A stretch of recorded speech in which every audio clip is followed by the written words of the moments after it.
हरे कृष्णा, राधे राधे। मेरी प्यारी दोस्तों, आप हैं अपनी प्यारी सौम्य किशोरी के साथ एक नए कदम, एक नए विचार के साथ। जीवन में हम कई बार सभी का ख्याल रखते रखते एक किसी व्यक्ति का ख्याल रखना हम भूल जाते हैं और बहुत महत्वपूर्ण है। एक बार क्या हुआ, एक जूते बनाने वाला था और हमेशा जूते बनाता था और सबके जूते बनाता था, बहुत फेमस भी था। और पूरे नगर में एक ही जूता बनाने वाला था, सबके लगातार जूते बनाता, 24 घंटे लगातार काम करता। उसे ना खाने की ध्यान रहती, ना पीने की ध्यान रहती, बस लोगों की हेल्प करना और जूते बनाना उसका काम था।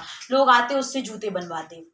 अब एक व्यक्ति ने देखा कि जो जूते बनाने वाला है उसके जूते फटे हुए हैं और थोड़ी से फटे थे। उस व्यक्ति ने कहा कि भैया जी, अपने जूते, आप सबके जूते बनाते हैं लेकिन अपने भी तो जूते बना लीजिए।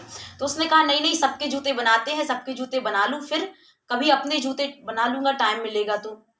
फिर ऐसा लगातार समय बीतता गया।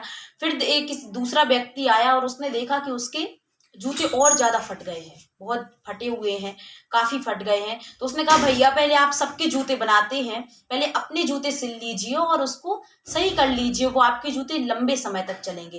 लेकिन उसने कहा नहीं नहीं, रहने दो, जब समय मिलेगा तब बना लेंगे, अभी दूसरों के बनाते हैं, दूसरों के बनाते हैं। इस प्रकार से उसने कहते हुए बात को टाल दिया। अब जो पहला वाला व्यक्ति था वो फिर आया और उसने देखा कि उसके जूते काफी फट गए हैं, अब बस फटने ही वाले थे। तब भी उसने कहा कि भैया अभी तक समय है, अभी तक अपने जूते आप बना लीजिए। लेकिन उसने कहा नहीं नहीं, रहने दो, जब समय मिलेगा तब बना लेंगे, अभी आप लोगों की जूते बनाते हैं, उसी में मुझे आनंद आता है। इस प्रकार से कुछ समय बाद उसके पूरे जूते फट गए। अब उसके पास जूते भी नहीं थे और वो जूते कैसे खरीदता, उसने जूते नहीं खरीदे, अब वो पैदल चलने लगा। अब जूतों से नहीं चलता, अब वो पैदल ही चलता। अब पैदल चलते चलते उसके क्या है, पैर में एक चोट लग गई, छोटी सी चोट थी। अब किसी व्यक्ति ने कहा कि भैया आपके पैर में चोट लगी है, आप इसका ट्रीटमेंट करवा लीजिए, दवाई करवा लीजिए। लेकिन उसने कहा नहीं नहीं, अभी क्या, छोटी सी चोट है, ठीक हो जाएगी।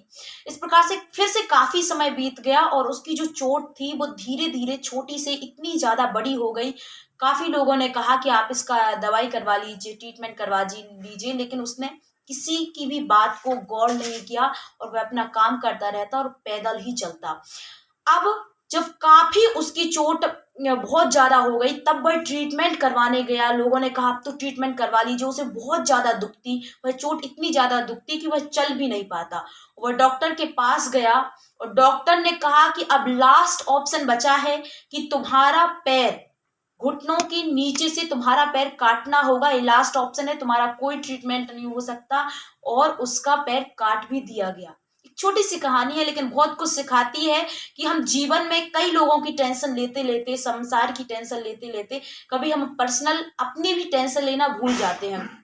और सबसे महत्वपूर्ण चीज है कि भगवान ने आपको यह शरीर दिया है, तो सबसे महत्वपूर्ण जिम्मेदारी है आपको अपने शरीर को अच्छे से रखना, अपने दिमाग में हमेशा पॉजिटिव थिंग्स रखना, कभी भी नेगेटिव थिंग्स मत रखना, और हमेशा अपने आप का खूब ध्यान रखना। फिर अपना ध्यान रखिए, फिर संसार का ध्यान रखिए, और जीवन में याद रखिए कि कभी भी आप नकारात्मक ना हो। हमेशा थोड़ा सा समय निकाल करके अपने लिए भी दीजिए, आध घंटे, 1 घंटे, 15 मिनट बैठ करके सोचिए कि आखिरकार आपकी जिंदगी में क्या चल रहा है, आपको ऐसी कौन सी आदतें हैं जो अपनानी है, ऐसी कौन सी आदतें हैं जो आपको छोड़नी है। इसी के साथ मैं सौम्य किशोरी आपसे विदा लेती हूँ और अंत में यही कहना चाहूंगी कि हमारे पसीने की हर बूंद को मोती सा चमकाएंगे और माँ तू सपने बड़े दिखाना, उसे पूरा करके हम दिखाएंगे।